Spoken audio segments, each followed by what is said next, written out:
لله رب العالمين والصلاة والسلام على أشرف الأنبياء والمرسلين أما بعد গত সপ্তাহে আমাদের আলোচনা চলছিল হিজাবের আয়াত সম্পর্কে। আজকে আমরা এর উপরে আলোচনা করব হিজাবের আদেশ, পর্দার আদেশ কখন নাজিল হয় এবং কিভাবে নাজিল হয়, এর উপরে আজকে আমরা আলোচনা করব। عن أنس رضي الله عنه قال لما تزوج النبي صلى الله عليه وسلم زينب دخل القوم فطعموا ثم جلسوا يتحدثون فأخذ كأنه يتهيأ للقيام فلم يقوموا فلما رأى قام فلما قام من قام من القوم وقعد بقية القوم وأن النبي صلى الله عليه وسلم جاء ليدخل فإذا القوم جلوس ثم أنهم قاموا فانطلقوا فأخبرت النبي صلى الله عليه وسلم فجاء حتى دخل فذهبت أدخل فألقى الحجاب بيني وبينه وأنزل الله تعالى يا أيها الذين آمنوا لا تدخلوا بيوت النبي إلى آخر الآية رواه البخاري।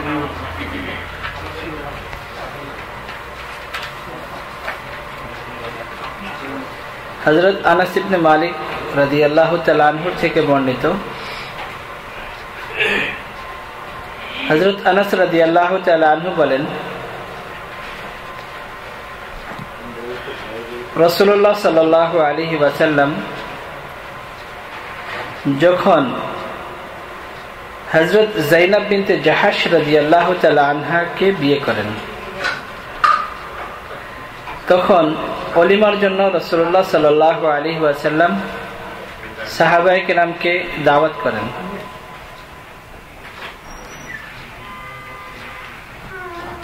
দাওয়াত করলে সাহাবায়ে কেরাম আসেন, অনেক সাহাবায়ে কেরাম ছিলেন। খাওয়া দাওয়া শেষ করার পরেও তারা বসেছিলেন, সাহাবায়ে কেরাম অনেকক্ষণ বসেছিলেন, কিন্তু রাসূলুল্লাহ সাল্লাল্লাহু আলাইহি ওয়াসাল্লাম এটা পছন্দ করতেছিলেন না। আর রাসূলুল্লাহ সাল্লাল্লাহু আলাইহি ওয়াসাল্লাম ছিলেন অনেক লাজুক, তো লজ্জায় রাসূলুল্লাহ সাল্লাল্লাহু আলাইহি ওয়াসাল্লাম তাদেরকে কিছু বলতেছিলেন না।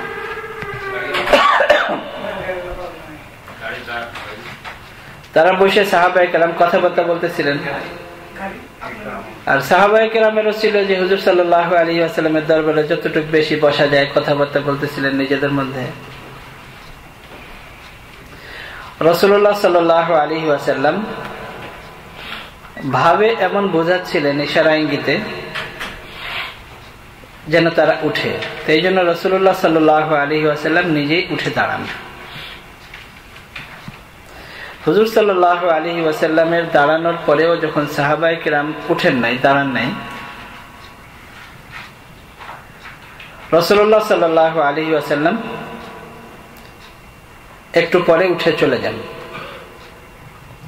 হুজুর সাল্লাল্লাহু আলাইহি ওয়াসাল্লামের চলে যাওয়ার পরেও কিছু সাহাবায়ে কেরাম উঠে চলে গেছেন, বাকি সাহাবায়ে কেরাম বসে কথা বলতেছিলেন। বেশ কিছুক্ষণ পরে রাসূলুল্লাহ সাল্লাল্লাহু আলাইহি ওয়াসাল্লাম আবার ফিরে আসেন এবং হযরত আয়েশা রাদিয়াল্লাহু তাআলা আনহা ঘরের সামনে আসেন। তারপরেও দেখেন সাহাবায়ে কেরাম এখনো বসা, আবার ফিরে চলে যান। এরও অনেকক্ষণ পরে যখন সাহাবায়ে কেরাম সবাই চলে যান, চলে যাওয়ার পরে হযরত আনাস রাদিয়াল্লাহু তাআলা আনহু বলেন যে আমি রাসূলুল্লাহ সাল্লাল্লাহু আলাইহি ওয়াসাল্লামকে সংবাদ দেই যে সবাই চলে গিয়েছে। তখন রাসূলুল্লাহ সাল্লাল্লাহু আলাইহি ওয়াসাল্লাম আসেন। আর হুজুর সাল্লাল্লাহু আলাইহি ওয়াসাল্লামের সাথে আমিও ছিলাম। হুজুর সাল্লাল্লাহু আলাইহি ওয়াসাল্লাম যখন ঘরে প্রবেশ করলেন, তা আমিও সাথে সাথে হুজুর সাল্লাল্লাহু আলাইহি ওয়াসাল্লামের সাথে ঘরে ঢুকতে চাইলাম। ফাআলকাল হিজাবা বাইনি ওয়া বাইনাহু, রাসূলুল্লাহ সাল্লাল্লাহু আলাইহি ওয়াসাল্লাম আমার মধ্যে এবং তার মধ্যে, অর্থাৎ মাঝখানে, আমি হুজুর সাল্লাল্লাহু আলাইহি ওয়াসাল্লাম ঘরে প্রবেশ করার পরেই আমার মধ্যে এবং হুজুর সাল্লাল্লাহু আলাইহি ওয়াসাল্লামের মধ্যে একটা পর্দা টাঙাই দিলেন বা ধরলেন। অর্থাৎ তখনই এই আয়াত নাযিল হয়েছে, ইয়া আইয়ুহাল্লাযীনা আমানু লা তাদখুলু বুয়ুতান নাবিয়্যি, এই আয়াত তখনই নাযিল হলো। বুখারী শরীফের এই হাদিস, বুখারী শরীফে এই হাদিস বেশ কয়েক জায়গায় বর্ণনা করা হয়েছে। কখনো ইমাম বুখারী রাহমাতুল্লাহ আলাইহি এই আয়াত, এই হাদিসকে সংক্ষিপ্ত আকারে বর্ণনা করেছেন, কোথাও এই হাদিসকে বিস্তারিত ভাবে বর্ণনা করেছেন, কয়েক জায়গায় বর্ণনা করেছেন। হযরত আনাস রাদিয়াল্লাহু তাআলা আনহু যখন হুজুর সাল্লাল্লাহু আলাইহি ওয়াসাল্লামের খিদমতে আসেন, তখন হযরত আনাস রাদিয়াল্লাহু তাআলা আনহুর বয়স ছিল মাত্র 10 বছর। হযরত আনাস রাদিয়াল্লাহু তাআলা আনহুর অবস্থা সংক্ষেপে যদি আমরা একটু জানি তাহলে আশ্চর্য হব। রাসূলুল্লাহ সাল্লাল্লাহু আলাইহি ওয়াসাল্লামের মদিনায় আগমনের পরে আনসার সাহাবায়ে কেরাম যারা ছিলেন, সাধ্যমতো যে যেভাবে পেরেছেন সাহায্য করেছেন সাহাবায়ে কেরামকেও এবং হুজুর সাল্লাল্লাহু আলাইহি ওয়াসাল্লামকেও। হুজুর সাল্লাল্লাহু আলাইহি ওয়াসাল্লামকে সাহায্য করার অর্থ হলো দিনের রাস্তায় টাকা পয়সা যার যেভাবে ছিল হুজুর সাল্লাল্লাহু আলাইহি ওয়াসাল্লামের আদেশে তারা খরচ করেছেন। হযরত আনাস রাদিয়াল্লাহু তাআলা আনহুর মা নিজের এই ছেলেকে নিয়ে হুজুর সাল্লাল্লাহু আলাইহি ওয়াসাল্লামের খিদমতে বলেন, ইয়া রাসূলুল্লাহ, আনসারদের মধ্যে যারা ধনী আছে, যাদের টাকা পয়সা আছে, তারা তো তাদের হিসেবে টাকা পয়সা ধন সম্পদ আপনার কাছে এনে উপস্থিত করেছে আল্লাহর রাস্তায় খরচ করার জন্য। আমার কাছে তো টাকা পয়সা কিছুই নেই, আর আমার বড় কেউ ছেলে সন্তানও নাই যাকে আমি আল্লাহর রাস্তায় আপনার খিদমতে পেশ করব। আমার এই ছোট ছেলে আছে আনাস, আমি একেই আপনার খিদমতে পেশ করতেছি। হুজুর সাল্লাল্লাহু আলাইহি ওয়াসাল্লাম বলেছেন, ঠিক আছে, আমি গ্রহণ করলাম। হযরত আনাস রাদিয়াল্লাহু তাআলা আনহুর বয়স তখন 10 বছর। 10 বছর বয়সের থেকে হুজুর সাল্লাল্লাহু আলাইহি ওয়াসাল্লামের খিদমতে, এবং যতদিন পর্যন্ত হুজুর সাল্লাল্লাহু আলাইহি ওয়াসাল্লাম দুনিয়াতে ছিলেন ততদিন পর্যন্ত হযরত আনাস রাদিয়াল্লাহু তাআলা আনহু হুজুর সাল্লাল্লাহু আলাইহি ওয়াসাল্লামের খিদমতে ছিলেন। হুজুর সাল্লাল্লাহু আলাইহি ওয়াসাল্লামের বাসার ভিতরের খাদেম ছিলেন। সাহাবায়ে কেরামের অনেক উপাধি আছে, বিভিন্ন সাহাবীর বিভিন্ন রকমের উপাধি আছে। হুজুর সাল্লাল্লাহু আলাইহি ওয়াসাল্লাম কোন সাহাবীকে কখনো কোন নামে ডেকেছেন, বিভিন্নভাবে ডেকেছেন। সাহাবায়ে কেরাম এটাকে নিজের জন্য অনেক গর্ববোধ করে নিজেকে এটাকে অনেক কিছু মনে করেছেন এবং সেই নামেই নিজেকে মানুষের সামনে পরিচয় দিয়েছেন। আর এগুলো তো আমাদের সামনে, যেমন হযরত আবু হুরায়রা রাদিয়াল্লাহু তাআলা আনহু, হুজুর সাল্লাল্লাহু আলাইহি ওয়াসাল্লাম একদিন বলেছেন, ইয়া আবু হুরায়রা, দেখেছেন সাথে একটা বিড়াল, বিড়ালের বাচ্চা, এই নামেই মশহুর হয়ে গেছেন। আসল নাম আমরা তালাশও করি না, জানিও না। হযরত আব্দুল্লাহ ইবনে মাসউদ রাদিয়াল্লাহু তাআলা আনহু, ওনার লকাব ছিল সাহিবুনা আলাই রাসূলিল্লাহ, হুজুর সাল্লাল্লাহু আলাইহি ওয়াসাল্লামের জুতা উঠানো খাদেম। হযরত আনাস রাদিয়াল্লাহু তাআলা আনহুর লকাব ছিল খাদিমুর রাসূলিল্লাহ, হুজুর সাল্লাল্লাহু আলাইহি ওয়াসাল্লামের খাদিম। এত বড় উপাধি, এই নামেই মশহুর ছিলেন, খাদিমুর রাসূলিল্লাহ। হযরত আনাস রাদিয়াল্লাহু তাআলা আনহু বলেন যে এই হিজাবের আয়াত সম্পর্কে আমি সমস্ত সাহাবায়ে কেরামের মধ্যে বেশি অবগত। এই জন্য নয় যে অন্যান্য সাহাবাদের থেকে আমার ইলম বেশি, এই জন্য নয়, বরং এই আয়াত যখন নাজিল হয় তখন আমি উপস্থিত এবং আমার সামনে এই আয়াত নাজিল হয়েছে এবং পুরো ঘটনা আমার সামনে ঘটেছে, যা আমি নিজ চোখে দেখেছি। এই জন্য হযরত আনাস রাদিয়াল্লাহু তাআলা আনহু সাহাবায়ে কেরামকে যখন বলতেন এবং ওনার শাগির্দ তাবেঈনদেরকে যখন বলতেন, তখন নিজে এইভাবে বলতেন যে এই আয়াত সম্পর্কে, হিজাবের আয়াত সম্পর্কে আমি সমস্ত সাহাবাদের থেকে বেশি অবগত, যেহেতু আমার সামনেই সব ঘটেছে। হযরত যায়েনব রাদিয়াল্লাহু তাআলা আনহা, যায়েনব বিনতে জাহাশ রাদিয়াল্লাহু তাআলা আনহা বিয়ে হয়েছে 5 হিজরিতে।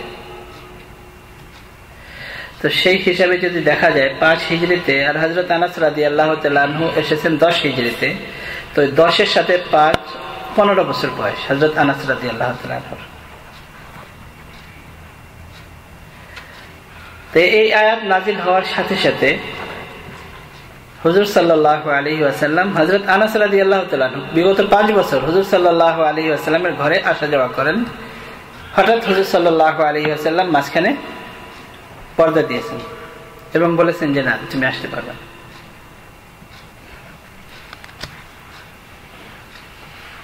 পুরা আয়াত হলো ইয়া আইয়ুহাল্লাযীনা আমানু লা তাদখুলু বুয়ুতান নাবিয়্যি ইল্লা আন ইউযানা লাকুম ইলা তাআমিন গায়রা নাযিরিনা ইনাহু ওয়ালাকিন ইযা দুঈতুম ফাদখুলু ফাইযা তা'ইমতুম ফান্তাশিরু ওয়ালা মুস্তা'নিসিনা লিহাদিস ইন্না যালিকুম কানা ইউযিন নাবিয়্যা ফায়াস্তাহি মিনকুম ওয়াল্লাহু লা ইয়াস্তাহি মিনাল হক وَإِذَا سَأَلْتُمُوهُنَّ مَتَاعًا فَاسْأَلُوهُنَّ مِنْ وَرَاءِ حِجَابٍ ذَلِكُمْ أَطْهَرُ لِقُلُوبِكُمْ وَقُلُوبِهِنَّ وَمَا كَانَ لَكُمْ أَنْ تُؤْذُوا رَسُولَ اللَّهِ وَلَا أَنْ تَنْكِحُوا أَزْوَاجَهُ مِنْ بَعْدِهِ أَبَدًا إِنَّ ذَلِكُمْ كَانَ عِنْدَ اللَّهِ عَظِيمًا।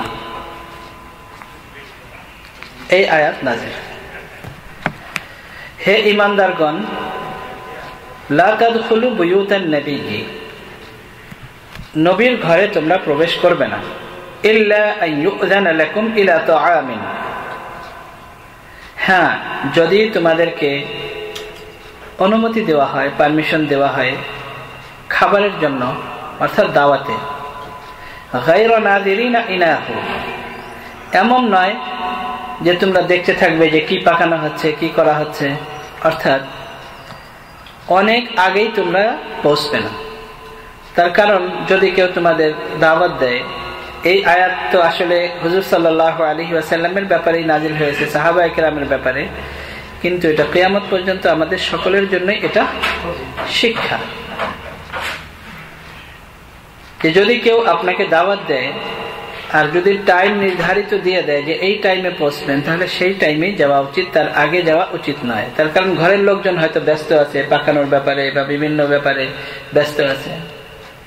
গায়রা নাযিরিনা ইনাহু অর্থ হলো যে তোমরা যে দেখতে থাকবে কি পাকানো হচ্ছে, কি করা হচ্ছে, এমন যেন না হয়, অর্থাৎ সময়ের আগে তোমরা যাবে না।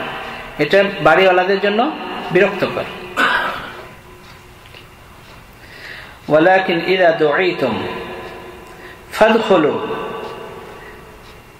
তবে যখন তোমাদেরকে দাওয়াত করা হয়, ফাদখুলু প্রবেশ করো, অর্থাৎ যাও। ফাইযা তা'ইমতুম, যখন খাওয়া হয়ে যায়, তোমরা খেয়ে ফেলেছো, ফান্তাশিরু চলে যাও। ওয়ালা মুস্তা'নিসিনা লিহাদিস, কথায় তোমরা ব্যস্ত হয়ে যাও না, বিভিন্ন রকমের আলাপ আলোচনা, কথাবার্তা। আর এটা স্বাভাবিক, আমাদের সাথেও হয় যদি আমরা একটু চিন্তা করি, কিন্তু যখন আমি দাওয়াতে যাই তখন এটা চিন্তা করি না, যখন অন্য কেউ আমার বাসায় আসে তখন চিন্তা করি। আমরা নিজেরাই দেখি, যখন আমরা কাউকে দাওয়াত করি, অনেক লোকজন যদি হয়, খাওয়ানোর পরে মেজবান মানে যে দাওয়াত করলো তারা কিন্তু তাদের সাথে খায় না, লোকজন বেশি হলে তখন সবাইকে খাওয়ানোর পরে তারপরে তারা খেতে বসে। খেতে খেতে আমাদের অনেক দেরি হয়ে যায়, তারপরেও আমরা যাই না, অনেক কথাবার্তা বলতে থাকি। আর মেজবান যে ব্যক্তি আমাদেরকে দাওয়াত করেছে, তারা আমাদের কথায়, তারা তো খেতে বসতে পারে না, তা আমাদের সাথে তাদেরও বসতে হয়। এমনও দেখা যায় তাদের খাওয়ার সুযোগই হয় না। আবার কখনো দেখা যায় যে অনেক রাত্র হয়ে গেছে, খাবারও নষ্ট হয়ে গেছে, ঠান্ডা হয়ে গেছে, তারপরে তাদের বসতে হয়। এটা আমরা উপলব্ধি করি যখন আমরা কাউকে দাওয়াত করি, কিন্তু যখন আমাদেরকে দাওয়াত করে তখন আমরা চিন্তা করি না। তবে আদব হলো যে খাওয়ার পরে চলে যাওয়া। ফান্তাশিরু ওয়ালা মুস্তা'নিসিনা লিহাদিস, কথায় তোমরা নিমগ্ন হবে না। ইন্না যালিকুম কানা ইউযিন নাবিয়্যা, তোমাদের এমন করাটা নবীকে কষ্ট দেয়। ফায়াস্তাহি মিনকুম, আর নবী তোমাদেরকে বলতে লজ্জাবোধ করেন। ওয়াল্লাহু লা ইয়াস্তাহি মিনাল হক, কিন্তু হক কথা বলতে আল্লাহ লজ্জাবোধ করেন না। ওয়া ইযা সাআলতুমুহুন্না, যদি তোমরা কোনো কিছু চাও, হুন্না উম্মাহাতুল মুমিনিন, নবীর স্ত্রীগণের কাছে কোনো কিছু চাও, যদি তোমাদের কোনো কিছু প্রয়োজন হয়, যদি তোমরা চাও, মাতাআন কোনো জিনিস, সামান, যা কিছু, ফাসআলুহুন্না, তাহলে তোমরা তাদের কাছে চাও মিন ওয়ারাই হিজাব, পর্দার আড়াল থেকে। যালিকুম আতহারু লিকুলুবিকুম, এবং ওই জিনিসটি পবিত্রতা তোমাদের অন্তরের জন্য। যদি তোমরা পর্দার আড়াল থেকে চাও তাহলে এটা তোমাদের অন্তরের জন্য পবিত্রতা। ওয়া কুলুবিহিন্না, এবং তাদেরও অন্তরের পবিত্রতা। ওয়া মা কানা লাকুম আন তুযু রাসূলাল্লাহ, তোমাদের জন্য কখনই শোভনীয় নয় যে তোমরা আল্লাহর রাসূলকে কষ্ট দিবে। ওয়ালা আন তানকিহু আজওয়াজাহু, এবং তোমরা নবীর স্ত্রীগণকে বিয়ে করবে মিন বাদিহি আবাদা, কখনই, অর্থাৎ কিয়ামত পর্যন্ত কোনোদিনও তোমরা নবীর স্ত্রীগণকে বিয়ে করবে না। ইন্না যালিকুম কানা ইনদাল্লাহি আযীমা, যদি এমন কিছু করো তাহলে আল্লাহর কাছে এটা অনেক বড় কিছু হবে, অর্থাৎ অনেক বড় অপরাধ। তো তোমরা কোনোদিন এমন করবে না। এখানে অনেকগুলো বিষয় এবং অনেকগুলো জিনিস, যে আজওয়াজে মুতাহহারাত, আল্লাহ তাআলা কোরআনে কারিমে বলেছেন নিসাউহু উম্মাহাতুকুম, যে নবীর স্ত্রীগণ তোমাদের মা। তো যাদেরকে এখানে মাসলা হিসেবে আরেকটা জিনিস, কারো প্রশ্ন হতে পারে এবং হওয়াটাই স্বাভাবিক, তবে মাদ্রাসার ছাত্র না হলে সাধারণত হয় না, মাদ্রাসার ছাত্র হলে প্রশ্ন হয়।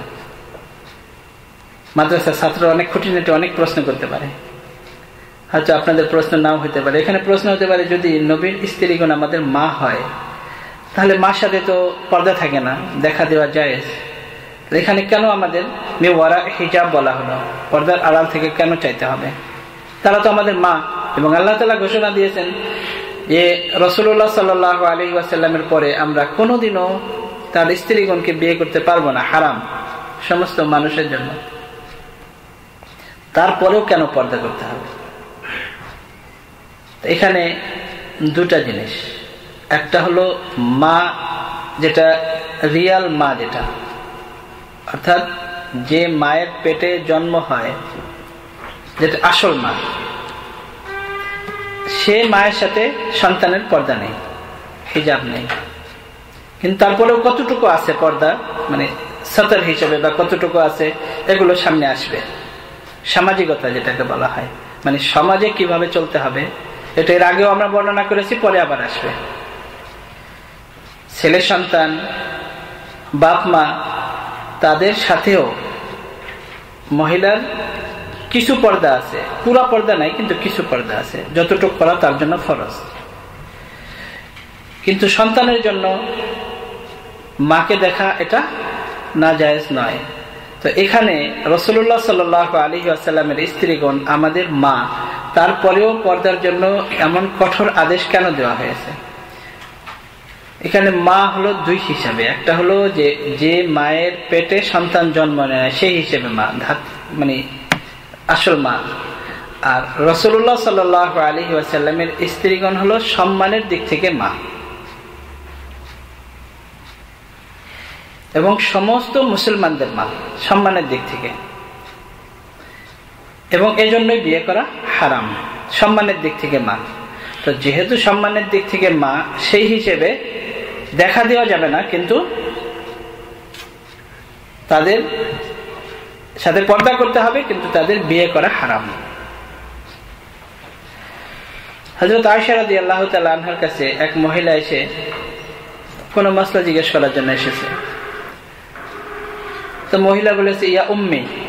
হযরত আয়েশা রাদিয়াল্লাহু তাআলা আনহা সাথে সাথে অস্বীকার করেছেন, না, আমি তোমার মা নই, আমি মুসলমান পুরুষদের মা, আমি মুসলমান পুরুষদের মা।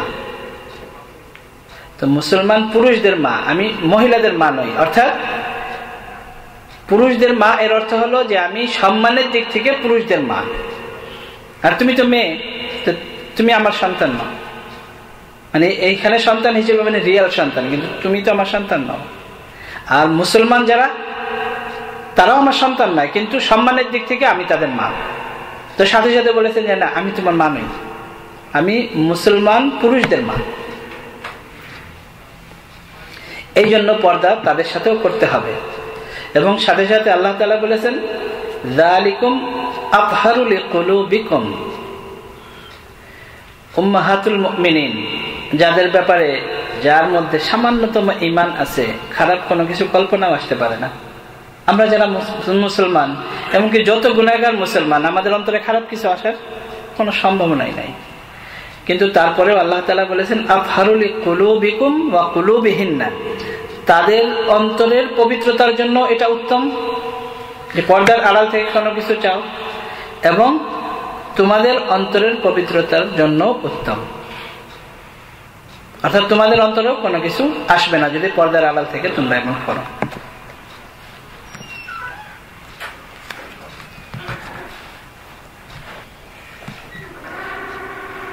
وعنه حضرت انس رضي الله تعالى عنه থেকে বর্ণিত قال اقام النبي صلى الله عليه وسلم بين خيبر والمدينة ثلاثا يبنى عليه بصفية بنت حيي فدعوت المسلمين إلى وليمته فما كان فيها من خبز ولا لحم أمر بالأمطاع فألقي فيها من التمر والأقط والسمن فكانت وليمته فقال المسلمون إحدى أمهات المؤمنين أو مما ملكت يمينه فقالوا إن حجبها فهي من أمهات المؤمنين وإن لم يحجبها فهي مما ملكت يمينه فلما ارتحل وطأ لها خلفه ومد الحجاب بينها وبين الناس رواه البخاري বুখারী হাদিস। সপ্তম হিজরিতে হযরত আনাস রাদিয়াল্লাহু তাআলা আনহু থেকে বর্ণিত হযরত যায়েনব বিনতে জাহশ রাদিয়াল্লাহু তাআলা আনহার সাথে বিয়ে হয়েছে পঞ্চম হিজরিতে। হযরত সাফিয়া বিনতে হুয়াই ইবনে আখতাব রাদিয়াল্লাহু তাআলা আনহা রাসূলুল্লাহ সাল্লাল্লাহু আলাইহি ওয়াসাল্লাম বিয়ে করেছেন তাকে সপ্তম হিজরিতে।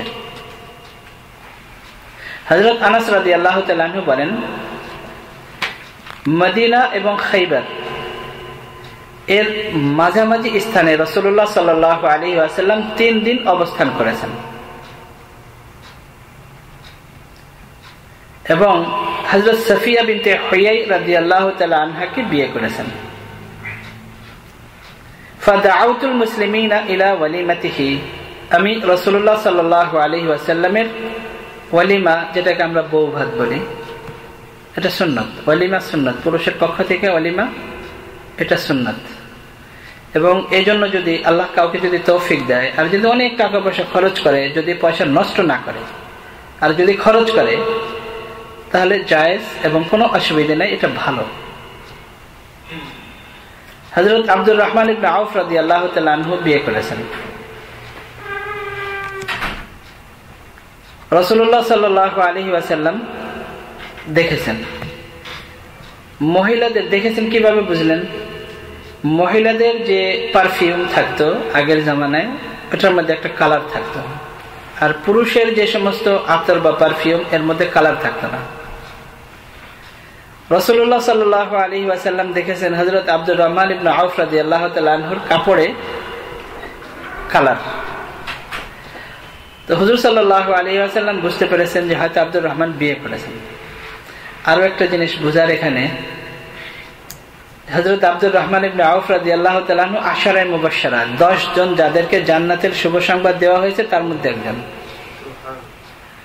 এমন সাহাবী, আর মসজিদে নববীর সাথেই তার ঘর, বিয়ে করেছেন হুজুর সাল্লাল্লাহু আলাইহি ওয়াসাল্লাম জানেন না। বলার উদ্দেশ্য হলো, বিয়ে শাদী হলো খুবই একেবারে সিম্পল জিনিস, সাদা সিধা জিনিস। এটাকে আমরা এমন কঠিন বানিয়ে ফেলেছি, এত কঠিন যে যতক্ষণ পর্যন্ত আমার অমুক না আসবে, অমুক না আসবে, অমুক আত্মীয় না আসবে, যতক্ষণ পর্যন্ত শরীয়ত বিরোধী সমস্ত কাজ না করতে পারবো, ততক্ষণ পর্যন্ত বিয়ে হবে না। অথচ বিয়ে শাদী হলো একেবারে সহজ। যতক্ষণ পর্যন্ত বিয়ে শাদী সহজ হবে, ব্যভিচার, জিনা এগুলো কঠিন হয়ে যাবে সমাজে। আর বিয়ে শাদী যখন কঠিন হবে, জিনা, ব্যভিচার এগুলো ইজি হয়ে যাবে, সহজ হয়ে যাবে। বিয়ে শাদীকে আমরা অনেক কঠিন করে ফেলেছি। হযরত আব্দুর রহমান বিন আউফ রাদিয়াল্লাহু তাআলা আনহু তো তারপরেও একজন অনেক বড় ধনী ব্যক্তি, বয়স্ক মানুষ, বিয়ে করেছেন, হুজুর সাল্লাল্লাহু আলাইহি ওয়াসাল্লাম জানেন না। এটা শেষ করে তারপরে জাবির ইবনে আব্দুল্লাহ রাদিয়াল্লাহু তাআলা আনহুর কথা বলবো, এটা আরো আশ্চর্য। তো রাসূলুল্লাহ সাল্লাল্লাহু আলাইহি ওয়াসাল্লাম বলেন, আব্দুর রহমান, মনে হয় তুমি বিয়ে করেছো। ইয়া রাসূলুল্লাহ, আমি বিয়ে করেছি। হুজুর সাল্লাল্লাহু আলাইহি ওয়াসাল্লাম বলেন, আউলিম ওয়ালাউ বিশাতিন। হুজুর তো জানতেন তিনি ধনী মানুষ, তো বলেছেন একটা ছাগল দিয়ে হলেও অলিমা করো, যেটাকে আমরা বউ ভাত বলি, একটা ছাগল দিয়ে হলেও অলিমা করো। মুহাদ্দিসিনদের মধ্যে অনেকে বলেন যে ওই সময় যেহেতু অনেক বেশি গরিব ছিলেন, তো সেই হিসেবে একটা ছাগলকে হযরত আব্দুর রহমান ইবনে আউফের হিসেবে বেশি হিসেবে বলেছেন। অনেক মুহাদ্দিসিন কেরাম বলেন যে যেহেতু হযরত আব্দুর রহমান ইবনে আউফ রাদিয়াল্লাহু তাআলা অনেক ধনী ব্যক্তি ছিলেন, তো একটা ছাগল তার জন্য অনেক কম কিছু ছিল। যাই হোক, বেশি হোক বা কম হোক, বিয়ে করলে ওলিমা করা সুন্নাত। আর এর অপোজিট যেটা আমরা করে থাকি, মেয়ের পক্ষ থেকে দাওয়াত, যেটাকে আমরা বরযাত্রী বলি, বরযাত্রী ইসলামে নাই, একেবারে নাই, ইসলামের কোনো অস্তিত্ব নাই। বরযাত্রী হলো খেলাফে সুন্নাত, হিন্দুদের প্রথা। সুন্নাত যেটা বিয়ের মধ্যে, এটা তো হযরত আব্দুর রহমান ইবনে আউফ রাদিয়াল্লাহু তাআলা আনহুর বিয়ে, যেখানে মসজিদে নববীর সাথেই ঘর। হুজুর সাল্লাল্লাহু আলাইহি ওয়াসাল্লামও জানেন না এত সহজ বিয়ে শাদী। হযরত জাবির ইবনে আব্দুল্লাহ রাদিয়াল্লাহু তাআলা আনহু, হযরত আব্দুল্লাহ রাদিয়াল্লাহু তাআলা আনহু এক যুদ্ধে শহীদ হয়ে গেছেন। হযরত জাবির রাদিয়াল্লাহু তাআলা আনহু ছিলেন অনেক কম বয়স্ক, অনেক ছোট। হযরত জাবির রাদিয়াল্লাহু তাআলা আনহু আব্বার জন্য অনেক কান্নাকাটি করতেছিলেন। হুজুর সাল্লাল্লাহু আলাইহি ওয়াসাল্লাম ডেকে এনে নিজের বুকের সাথে মিলিয়ে বলেন, জাবির, তুমি কি এটা পছন্দ করো না যে আল্লাহর রাসূল যদি তোমার আব্বা হয়? ইয়া রাসূলুল্লাহ, আমি অনেক পছন্দ করি। তো কান্না থেমে গেছে। হুজুর সাল্লাল্লাহু আলাইহি ওয়াসাল্লাম যখন বলেন যে তুমি কি এটা পছন্দ করো না যে আল্লাহর রাসূল যদি তোমার আব্বা হয়, কান্না বন্ধ হয়ে গেছে, খুশি। তো হুজুর সাল্লাল্লাহু আলাইহি ওয়াসাল্লামের ছেলে, এক হিসাবে ছেলে, যেহেতু ডেকেছেন ছেলে। আর হযরত জাবির রাদিয়াল্লাহু তাআলা হুজুর সাল্লাল্লাহু আলাইহি ওয়াসাল্লামকে মনে করেন আব্বা। হযরত জাবির রাদিয়াল্লাহু তাআলা আনহুর ছোট ছোট অনেকগুলো ভাই বোন ছিল। হযরত জাবির রাদিয়াল্লাহু তাআলা আনহু একটু বড় হয়েছে। হযরত জাবির রাদিয়াল্লাহু তাআলা আনহু বিয়ে করেছেন। হযরত জাবির রাদিয়াল্লাহু তাআলা আনহু বিয়ে করেছেন, হুজুর সাল্লাল্লাহু আলাইহি ওয়াসাল্লাম জানেন না। বলেন, এর থেকে আর সাদা সিধা সরল কিছু হতে পারে? যে যেখানে হুজুর সাল্লাল্লাহু আলাইহি ওয়াসাল্লাম নিজে নিজে বলেছেন যে আমি তোমার বাপ, আর ওই ছেলে বড় হয়ে বিয়ে করেছে, বাপকে জানান নাই। মানে বিয়ে শাদী এত সহজ জিনিস। হুজুর সাল্লাল্লাহু আলাইহি ওয়াসাল্লাম বুঝতে পেরেছেন, হয়তো ওই কালার দেখে বা পারফিউমের কিছু দেখে বুঝতে পেরেছেন। হুজুর সাল্লাল্লাহু আলাইহি ওয়াসাল্লাম বলেন, জাবির, তুমি বিয়ে করেছো? ইয়া রাসূলুল্লাহ, আমি বিয়ে করেছি। কেমন মেয়ে বিয়ে করেছি? ইয়া রাসূলুল্লাহ, আমি একটা বিবাহিতা মেয়ে বিয়ে করেছি। হুজুর সাল্লাল্লাহু আলাইহি ওয়াসাল্লাম বলেন, জাবির, তুমি তো অল্প বয়সের ছেলে, তুমি একটা অবিবাহিতা মেয়ে বিয়ে করতে তোমার জন্য ভালো হতো। এখানে আমার এটা বলার উদ্দেশ্য না, আমার বলার উদ্দেশ্য হলো যে বিয়ে শাদী কত সহজ সরল জিনিস, যেটাকে আমরা অনেক কঠিন করে ফেলেছি। এবং এমন কোন জিনিস আমরা বাদ দিই না যেটা নন মুসলিমরা করে, সবকিছুই আমরা করি। আর বাদ দিই যদি, তাহলে ইসলামে যা কিছু আছে বিয়ে শাদীর ব্যাপারে, ওইগুলোকে আমরা বাদ দিয়ে দিই। অর্থাৎ ইসলামের কোনো কিছু আমরা রাখতে চাই না বিয়ে শাদীর মধ্যে। এখানে আরো আশ্চর্য হবেন আপনারা, হুজুর সাল্লাল্লাহু আলাইহি ওয়াসাল্লামের বিয়ে, আর বিয়ে হচ্ছে কোথায়? মদিনার বাহিরে, খাইবার এবং মদিনার মাঝামাঝি একটা জায়গায়। হুজুর সাল্লাল্লাহু আলাইহি ওয়াসাল্লাম 3 দিন সেখানে অবস্থান করেছেন। হযরত সাফিয়া রাদিয়াল্লাহু তাআলা আনহাকে বিয়ে করেছেন 7ম হিজরিতে। হযরত আনাস ইবনে মালিক রাদিয়াল্লাহু তাআলা আনহু বলেন, হযরত আনাস হুজুর সাল্লাল্লাহু আলাইহি ওয়াসাল্লামের খাস খাদেম, যা কিছু করবেন ছেলে হিসেবে তিনিই করবেন। হযরত আনাস রাদিয়াল্লাহু তাআলা আনহু বলেন যে আমি সমস্ত মুসলমানদেরকে, অর্থাৎ সাহাবায়ে কেরামকে আমি দাওয়াত করলাম, ওলিমার দাওয়াত করলাম।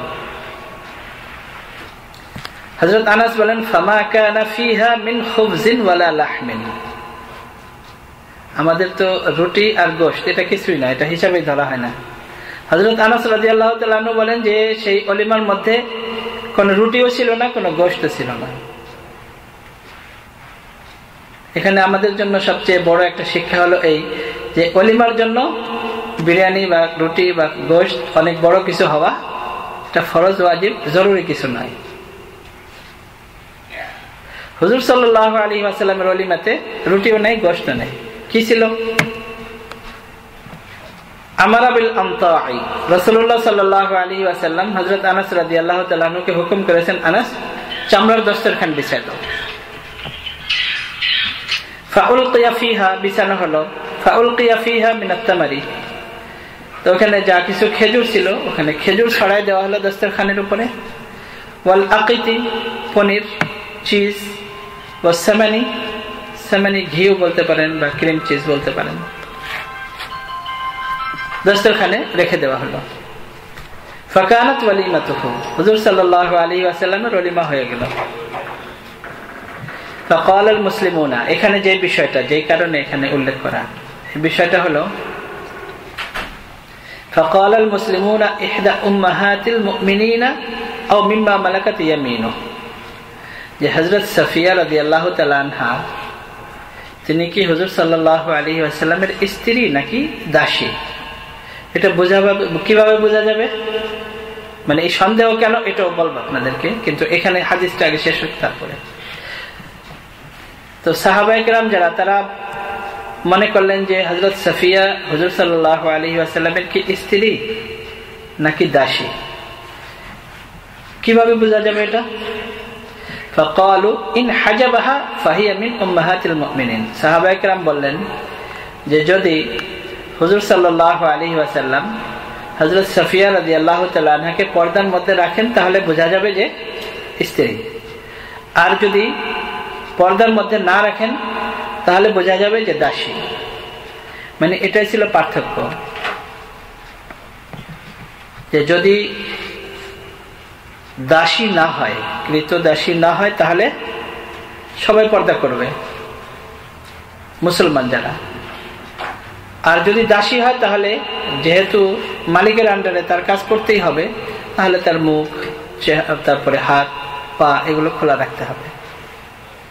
তো সাহাবায়ে কেরাম বলেন যে যদি হুজুর সাল্লাল্লাহু আলাইহি ওয়াসাল্লাম পর্দার মধ্যে রাখেন তাহলে বোঝা যাবে যে উম্মুল মুমিনিন, আর যদি পর্দার মধ্যে না রাখেন তাহলে বোঝা যাবে দাসী। ফালাম্মা ইরতাহালা, যখন রাসূলুল্লাহ সাল্লাল্লাহু আলাইহি ওয়াসাল্লাম ওই স্থান ত্যাগ করলেন, চললেন, ওয়াতাআহা লাহা খালফাহু, রাসূলুল্লাহ সাল্লাল্লাহু আলাইহি ওয়াসাল্লাম নিজের পিছনে, উটের পিছনে তার জন্য বসার জায়গা তৈরি করলেন। ওয়া মাদ্দাল হিজাবা বাইনাহা ওয়া বাইনান নাস, এবং পর্দা টেনে দিলেন তার মধ্যে এবং মুসলমানদের মধ্যে, অর্থাৎ মানুষরা যেন হযরত সাফিয়া রাদিয়াল্লাহু তাআলা আনহাকে না দেখতে পারে।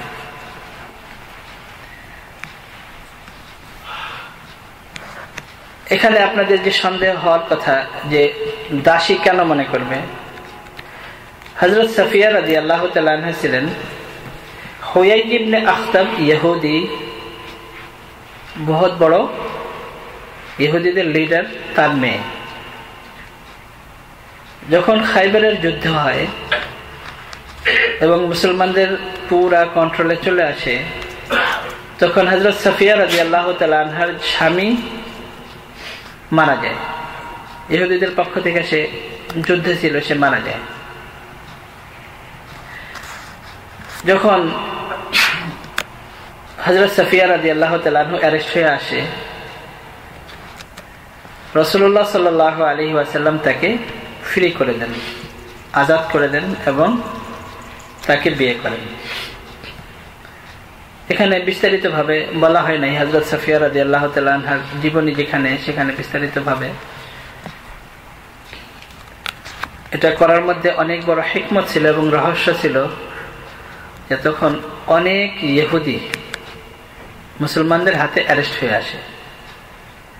যখন সাহাবায়ে কেরাম এবং তারা তখন গোলাম হয়ে আসে, সাহাবায়ে কেরাম যখন, এবং এই গোলাম সব সাহাবাদের মধ্যে বিতরণ করে দেওয়া হয়, তো যখন সাহাবায়ে কেরাম দেখলেন যে হযরত সাফিয়া রাদিয়াল্লাহু তাআলা আনহা হুজুর সাল্লাল্লাহু আলাইহি ওয়াসাল্লামের স্ত্রী, তখন সাহাবায়ে কেরাম সমস্ত গোলাম আজাদ করে দিলেন, ফ্রি করে দিলেন। বললেন যে এটা হুজুর সাল্লাল্লাহু আলাইহি ওয়াসাল্লামের জন্য অপমান এবং আমাদের জন্য লজ্জাস্কর যে হযরত সাফিয়া রাদিয়াল্লাহু তাআলা আনহার বংশের লোকজনকে আমরা দাস হিসেবে আমাদের কাছে রাখবো, এটা বিরাট বড় অপমান। হযরত সাফিয়া রাদিয়াল্লাহু তাআলা আনহার কারণে সমস্ত সাহাবায়ে কেরাম সমস্ত ইহুদিদেরকে ফ্রি করে দেয় এবং এইভাবে ফ্রি করে দেওয়ার সাথে সাথে তারাও সবাই মুসলমান হয়ে যায়। তারাও চিন্তা করলো যে কোনো কারণ ছাড়াই আমাদেরকে ফ্রি করে দিল, যুদ্ধে আমরা পরাজিত হলাম, অ্যারেস্ট হলাম, তারপরেও আমাদেরকে এইভাবে ফ্রি করে দিল। এবং রাসূলুল্লাহ সাল্লাল্লাহু আলাইহি ওয়াসাল্লাম হযরত সাফিয়াকে বিয়ে করেছেন, এটা তো অনেক বড় মর্যাদা দিয়েছেন। এটা দেখে ইহুদি যারা ছিল তারাও মুসলমান হয়ে গেল আর সাহাবায়ে কেরাম তাদেরকে ফ্রি করে দিলেন। এটার মধ্যে অনেক হিকমত ছিল। ইনশাআল্লাহ এর উপরে একদিন বলবো রাসূলুল্লাহ সাল্লাল্লাহু আলাইহি ওয়াসাল্লামের একাধিক বিয়ের হিকমত, উইজডম, রহস্য এবং তার মধ্যে কি কি হিকমত নিহিত ছিল এর উপরে একদিন বলবো ইনশাআল্লাহ। আপনারা ভালোভাবে তখন বুঝতে পারবেন। আর এটা তো আমরা এমনিও বুঝি যে হযরত আয়েশা রাদিয়াল্লাহু তাআলা আনহা ছাড়া হুজুর সাল্লাল্লাহু আলাইহি ওয়াসাল্লামের স্ত্রী যারা সবাই বিধবা।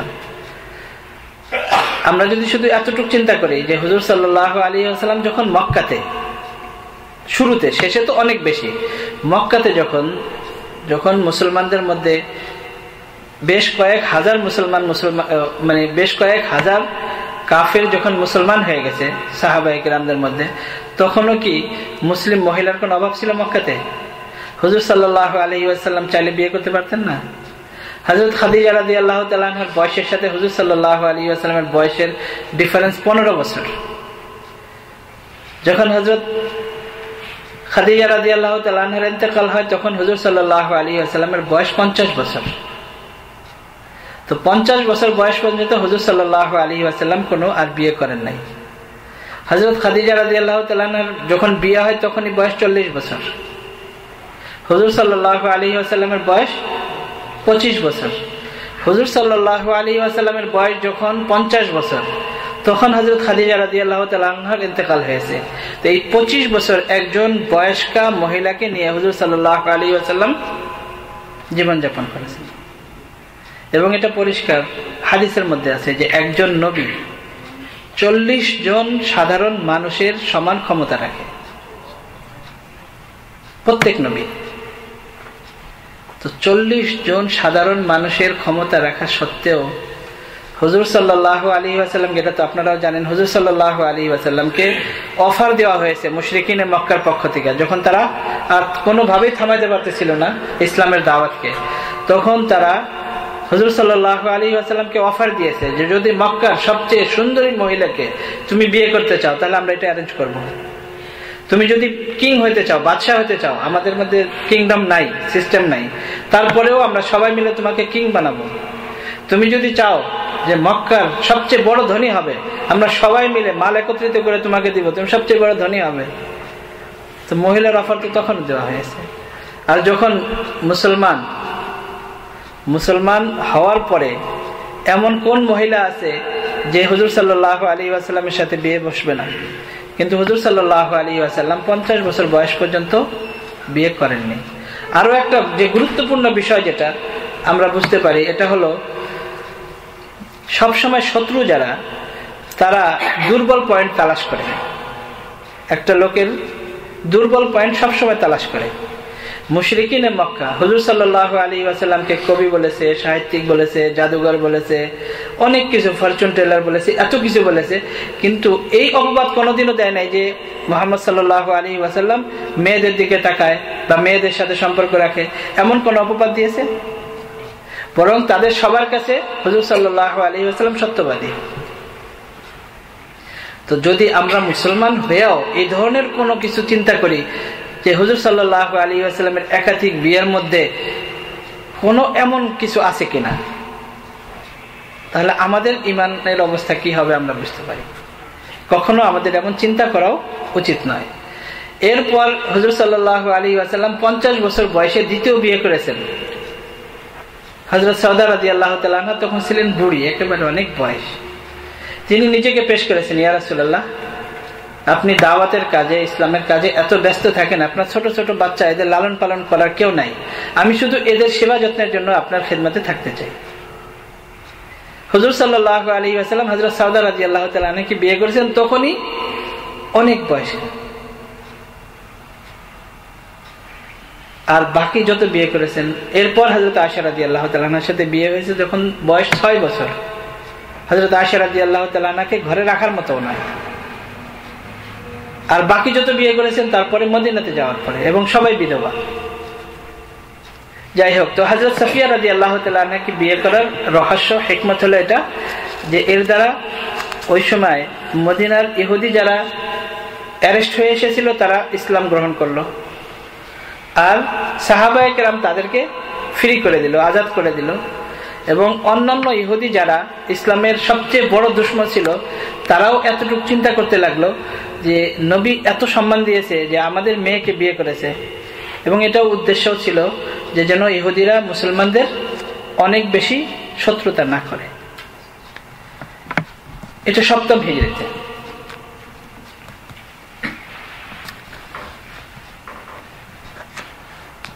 পর্দা কতটুক করতে হবে, কার সাথে কতটুক?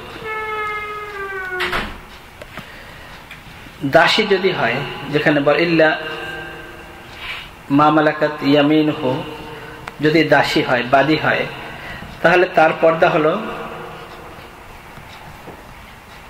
হাত খোলা রাখতে পারবে, মুখ খোলা রাখতে পারবে, পা খোলা রাখতে পারবে, অর্থাৎ তার কাজের জন্য যতটুকু খোলা রাখা ততটুকু সে খোলা রাখবে। এবং হযরত সাফিয়া রাদিয়াল্লাহু তাআলা আনহাকে পর্দার মধ্যে রাখার কারণে সাহাবায়ে কেরাম বুঝতে পারলেন যে তিনি হুজুর সাল্লাল্লাহু আলাইহি ওয়াসাল্লামের স্ত্রী। এর দ্বারা আমরা সাহাবায়ে কেরামের যে মনোভাব, এবং তখন সমাজে 5 হিজরি 6 হিজরি, মানে 5 হিজরিতে পর্দার আয়াত নাজিল হলো, আর 7 হিজরিতে সাহাবায়ে কেরামের মধ্যে পর্দার ব্যাপারে কেমন মানে মনোভাব সৃষ্টি হয়েছে যে এর দ্বারা তারা বিচার করবে যে স্ত্রী কিনা। এটা ছিল সাহাবাদের সমাজে পর্দার গুরুত্ব।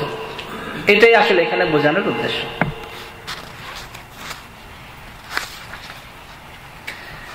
এখানে ভুল বোঝাবুঝি যেন না হয়, দাসী এবং বাদীর দ্বারা কেউ এমন না মনে করে যে আমরা যে কাজের বুয়া বা ঘরে যে কাজের মহিলাদেরকে রাখি এদের ব্যাপারে নয়।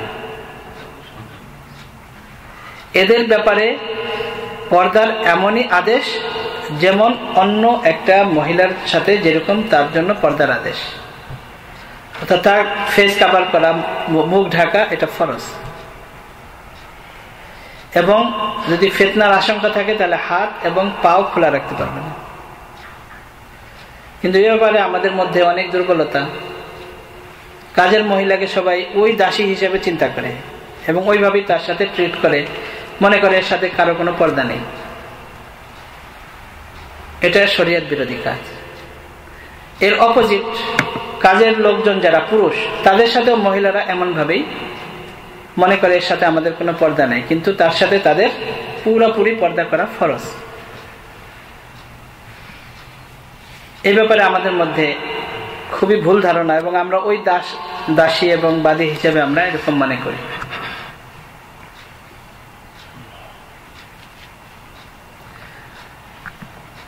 আরো একটা জিনিস যেটা এর আগেও আমি বললাম, যে বিয়ে শাদী এতই সহজ ছিল যে হুজুর সাল্লাল্লাহু আলাইহি ওয়াসাল্লাম সফরেই বিয়ে করলেন, এবং সফরেই ওলিমাও হয়ে গেল, বউ ভাত হয়ে গেল, সবকিছু হয়ে গেল।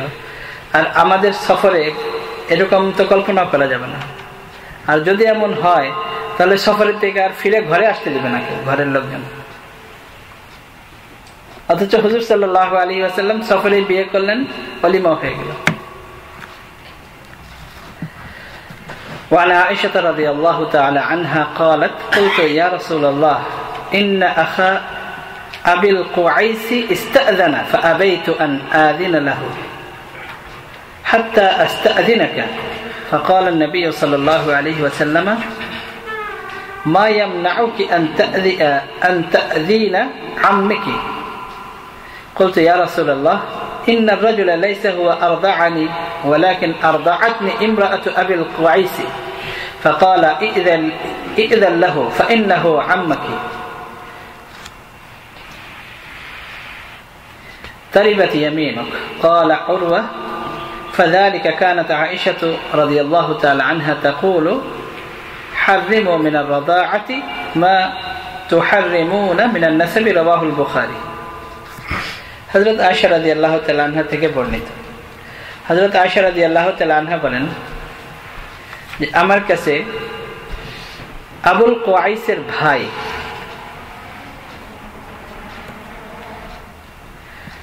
আমার কাছে অনুমতি চাইল, আমার কাছে দেখা করার জন্য আসতে চাইল। বুখারীর হাদিস। আবুল কুয়াইসের স্ত্রী হযরত আয়েশা রাদিয়াল্লাহু তাআলা আনহাকে মক্কাতে দুধ পান করাইছে। এখন সেই হিসাবে আবুল কুয়াইস হযরত আয়েশা রাদিয়াল্লাহু তাআলা আনহার দুধ বাপ, আর দুধ বাপের সাথে দেখা দেওয়া জায়েজ। সেই হিসাবে তার ভাই, তো তার ভাই ও চাচা, তো চাচার সাথে দেখা দেওয়া জায়েজ।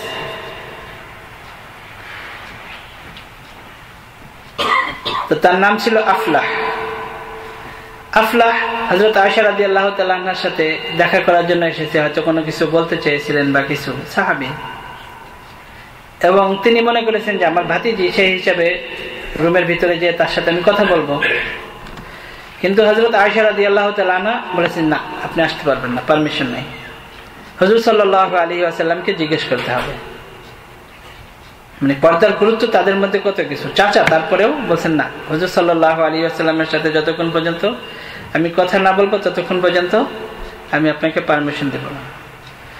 তো হুজুর সাল্লাল্লাহু আলাইহি ওয়াসাল্লাম আসার পরে হযরত আয়েশা রাদিয়াল্লাহু তাআলা আনহা বলেন যে আফলাহ এসেছিলেন আমার সাথে দেখা করার জন্য, আমি তাকে নিষেধ করেছি। ইয়া রাসূলুল্লাহ, আপনি কি বলেন? হুজুর সাল্লাল্লাহু আলাইহি ওয়াসাল্লাম বলেছেন, না, সে তো তোমার চাচা, তার সাথে দেখা করো, তোমার কোনো অসুবিধা নেই, সে কিছু বলতে চাইলে শুনো। হযরত আয়েশা রাদিয়াল্লাহু তাআলা আনহা বলেন, ইয়া রাসূলুল্লাহ, আবুল কুয়াইসের স্ত্রী আমাকে দুধ পান করাইছে, কিন্তু আবুল কুয়াইস তো আমাকে দুধ পান করায় নাই, আর এ তো হলো তার ভাই, তো কিভাবে আমি তার সাথে পর্দা করব না? হুজুর সাল্লাল্লাহু আলাইহি ওয়াসাল্লাম বলেছেন যে না, যেহেতু ওই মহিলা তুমি দুধ পান করেছো, তার হাজবেন্ড তোমার আব্বা, তো সেই হিসেবে তার ভাই তোমার চাচা, এই জন্য তুমি তার সাথে দেখা দাও, কোনো অসুবিধা নেই। হযরত উরওয়া ইবনে জুবাইর রাদিয়াল্লাহু তাআলা আনহু হযরত আয়েশা রাদিয়াল্লাহু তাআলা আনহার ভাগিনা, হযরত জুবাইর ইবনে আল-আওয়াম রাদিয়াল্লাহু তাআলা আনহুর ছেলে। হযরত উরওয়া রাদিয়াল্লাহু তাআলা আনহু বলেন যে হযরত আয়েশা রাদিয়াল্লাহু তাআলা আনহা তারপরে বলতেন, মানে এই ঘটনার পরে সব সময় আমাদেরকে এই মাসলা বলতেন, হারিমু মিনার রাদাআতি মা তুহারিমুনা মিনান নাসাব, যে নসবের কারণে, অর্থাৎ যেমন আপন বাপের ভাই চাচা যেমন হারাম, ঠিক তেমনি ভাবে হারাম বলতে মানে তার সাথে যেমন বিয়ে হারাম, অর্থাৎ দেখা দেওয়া জায়েজ, এরকম দুধের কারণে, অর্থাৎ দুধ চাচাও তার জন্য হারাম, অর্থাৎ বিয়ে করা হারাম, অর্থাৎ তার সাথে দেখা দেওয়া জায়েজ। এই মাসলা সবসময় বলতেন।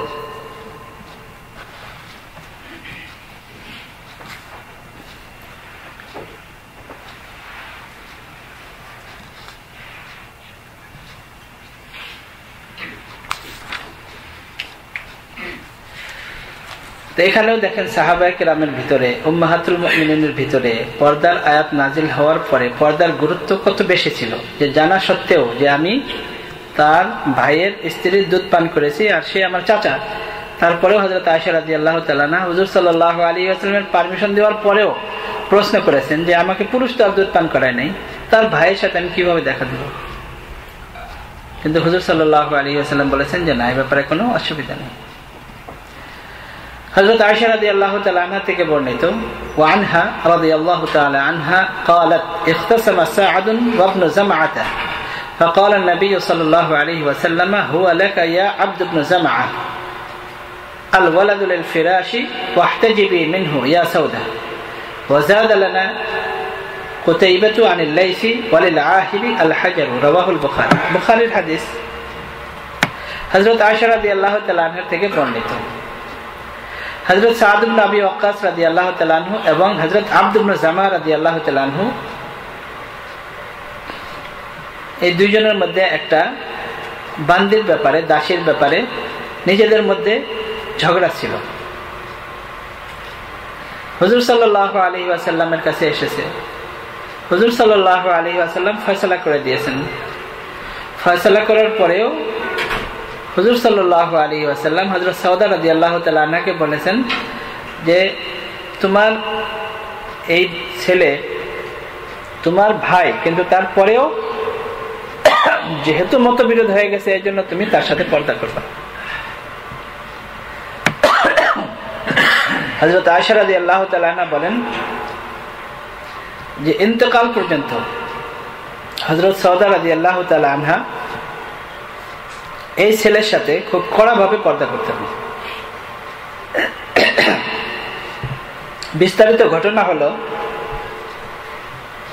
হযরত সাউদা রাদিয়াল্লাহু তাআলা আনহা, যার কথা এখন বললাম, উম্মুল মুমিনিন, তার আব্বার নাম হলো জামা, সাউদা বিনতু জামা। তার একটা দাসী ছিল, বাদী ছিল। হযরত সাদ ইবনে আবি ওয়াক্কাস রাদিয়াল্লাহু তাআলা আনহুর ভাই, তার নাম ছিল উতবা ইবনে আবি ওয়াক্কাস।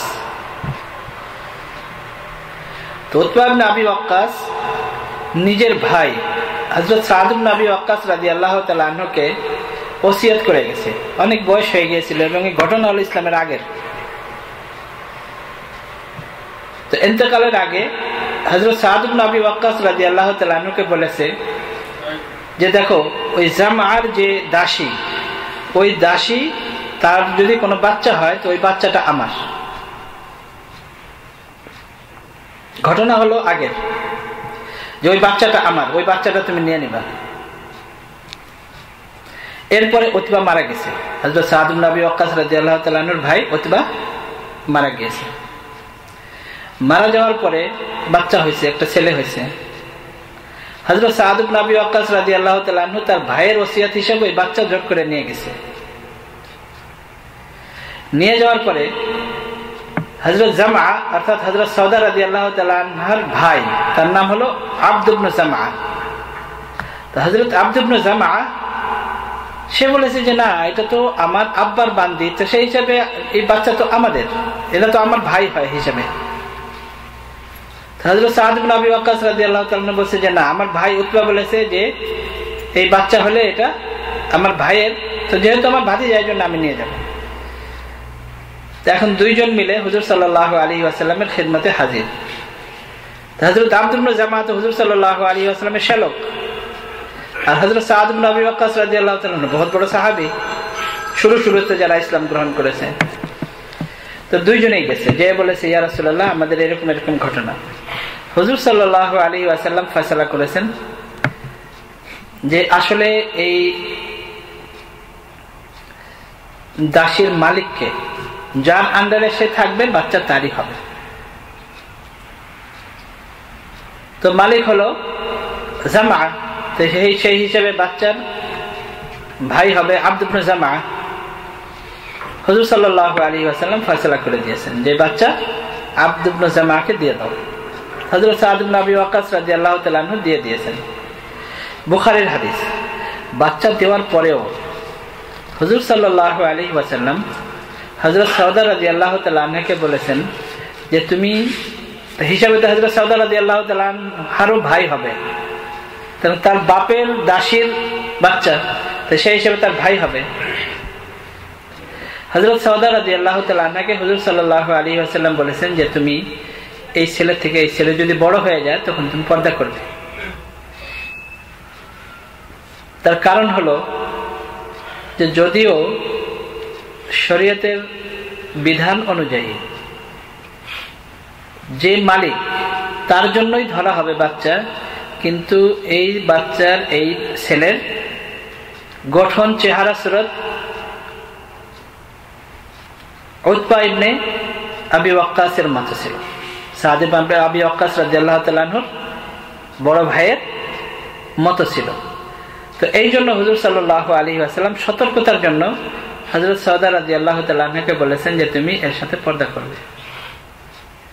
মানে পর্দার গুরুত্ব কতটুকু বেশি, মানে হিসাবে শরীয়তের বিধান অনুযায়ী হযরত সাউদা রাদিয়াল্লাহু তাআলা আনহার ভাই, যেহেতু তার বাপের সন্তান, তো সেই হিসেবে ভাই, কিন্তু তারপরেও যেহেতু তার গঠন আকৃতি হযরত সাদ ইবনে আবি ওয়াক্কাস রাদিয়াল্লাহু তাআলা আনহুর ভাইয়ের মতো ছিল, এই জন্য হুজুর সাল্লাল্লাহু আলাইহি ওয়াসাল্লাম পর্দার আদেশ করেছেন।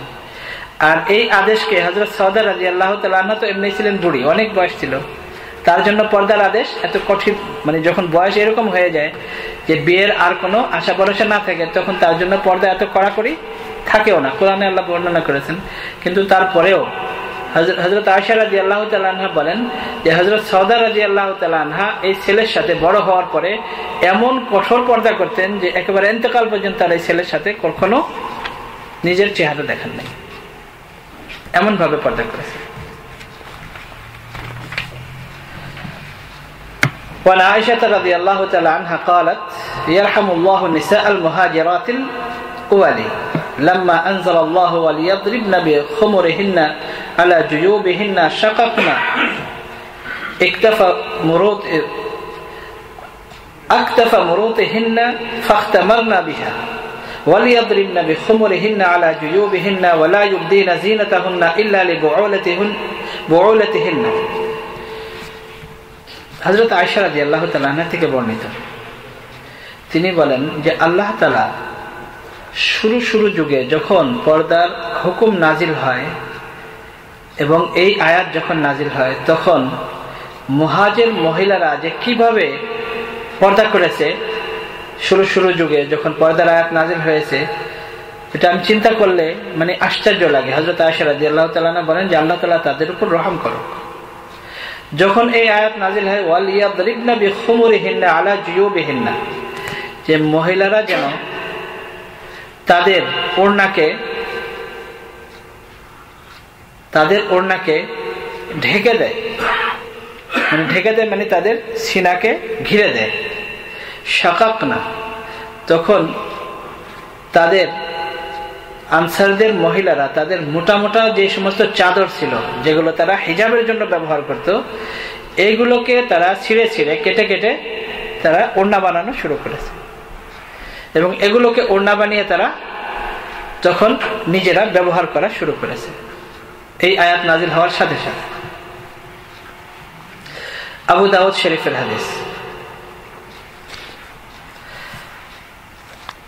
হযরত আয়েশা রাদিয়াল্লাহু তাআলা আনহা যে আয়াতের কথা এখানে বলেছেন লাম্মা আনজালাল্লাহু ওয়ালিয়াদরিবনা বিখুমুরিহিন্না আলা জুয়ুবিহিন্না, এই আয়াত পুরো আয়াত হলো وقل للمؤمنات يغضضن من أبصارهن ويحفظن فروجهن ولا يبدين زينتهن إلا ما ظهر منها وليضربن بخمرهن على جيوبهن ولا يبدين زينتهن إلا لبعولتهن أو آبائهن أو آباء بعولتهن أو أبنائهن أو أبناء بعولتهن أو إخوانهن أو بني إخوانهن أو بني أخواتهن أو نسائهن أو ما ملكت أيمانهن أو التابعين غير أولي الإربة من الرجال أو الطفل الذين لم يظهروا على عورات النساء ولا يضربن بأرجلهن ليعلم ما يخفين من زينتهن وتوبوا إلى الله جميعا أيها المؤمنون لعلكم تفلحون।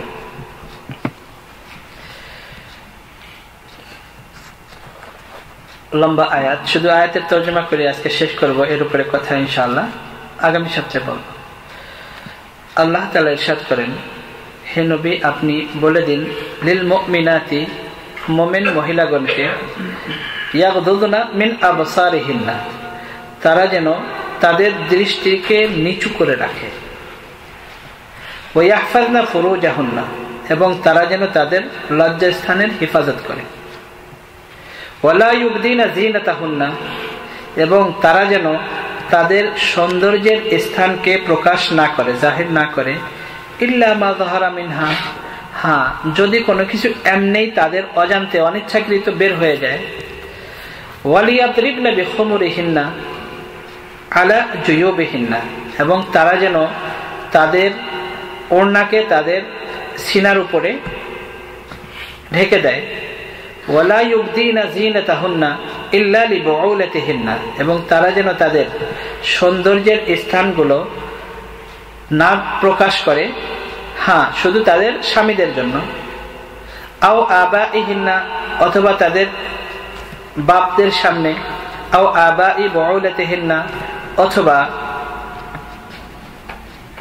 তা স্বামীর বাপদের সামনে, আও আবনাইহিন্না, অথবা নিজের সন্তানদের সামনে, আও আবনাই বুউলাতিহিন্না, অথবা স্বামীর অন্য ঘরের সন্তানদের সামনে, আও ইখওয়ানিহিন্না, অথবা নিজের ভাইদের সামনে, আও বানি ইখওয়ানিহিন্না, অথবা নিজেদের ভাতিজাদের সামনে, আও বানি আখাওয়াতিহিন্না, এবং নিজের বোনদের সন্তানদের সামনে, ভাগিনাদের সামনে, আও নিসাইহিন্না, অথবা অন্য মহিলাদের সামনে, আও মা মালাকাত আইমানুহুন্না, অথবা তাদের আন্ডারে যারা আছে দাসী তাদের, আবিত তাবিঈনা গায়রি উলিল ইরবাতি, অথবা তাদের আন্ডারে আছে এমন কিছু লোক যে যাদের এত বয়স হয়ে গেছে, বৃদ্ধ, যে তাদের কোনো যৌন ক্ষমতা বা এই ধরনের আকর্ষণ নেই, মিনার রিজালি, এমন পুরুষ,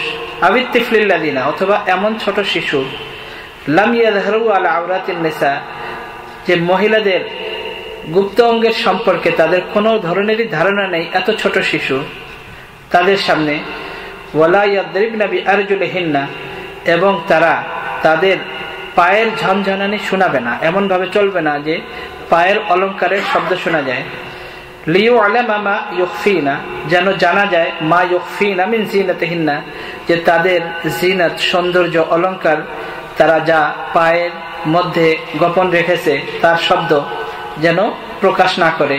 ওয়াতুবু ইলাল্লাহি জামিআন আইয়ুহাল মুমিনুন, সকলেই তোমরা তওবা করো আল্লাহ তাআলার কাছে, হে মুমিনগণ, লাআল্লাকুম তুফলিহুন, তাহলে তোমরা সফলকাম এবং কামিয়াব হবে। সূরাতুন নূরের এই আয়াত।